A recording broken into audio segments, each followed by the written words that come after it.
पर इसका मन बड़ा शांत होता है और शांत मन में सारी चीजें बैठ जाती हैं। इसलिए पहला सूत्र यह है कि बाल मन के सामने कभी झगड़ा नहीं करना चाहिए। हाँ, झगड़ा होता है तो कभी इधर उधर कर लिया जाए, पर बाल मन के सामने बचाइए। वो आपको देखकर बढ़ रहे हैं। बच्चे तन से बहुत उछल कूद करते हैं लेकिन मन से शांत। सियाने तन से बहुत शांत है पर मन उनका उतना ही गुलांटी लगाता है। कभी कोई ऐसा दिख गया या कोई दृश्य आ गया तो पुरानी यादें कितना उछल, अब तन से बड़े शांत बने रहेंगे, हम तो कुछ है। इसलिए पहला मन, अगर मन को आपने साध लिया, मन अभी अच्छा मन की बड़ी भी चलता है। आप अभी आ गए हैं, कोई आएगा तो बैठे कथा में है तो उन्हें देखेगा, फिर इशारा करे हाँ हाँ मैं यहाँ बैठा हुआ हूँ, मन को देखिए। फिर जब वो जाने लगेंगे तो फिर कहेगा हाँ हाँ ठीक है भैया। फिर धीरे से आप कहेंगे मैं तो आज 3 बजे से बैठा हूँ, ये आ रहा 6 बजे से। मन इधर से उधर गुलांटी लगाता ही रहता है। साहब, कल महिमा महात्मों की कथा हम आपने श्रवण किए। ये भादव का महीना बड़ा ही पावन महीना और गणपति उत्सव, उसमें सोने में सुहागा। क्योंकि चाहे कोई भी पूजा हो, बिना गणेश भगवान के क्या कोई पूजा है? पंडित जी आए ना आए, माताएं अपने आप करती हैं, पर गौरी गणेश जरूर बिठाती हैं।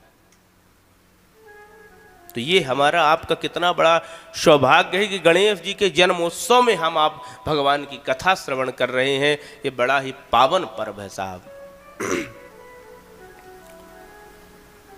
हम आप जिस श्लोक में अब डुबकी लगाने जा रहे हैं, ये श्लोक बड़ा ही अद्भुत श्लोक है, कोई साधारण श्लोक नहीं है। इसी एक श्लोक ने पूरे श्रीमद् भागवत महापुराण को महापुराण की उपमा में एक श्लोक ही श्रेष्ठता प्रदान कर देता है। केवल एक श्लोक, 18,000 तो है ही, लेकिन ये एक श्लोक क्यों?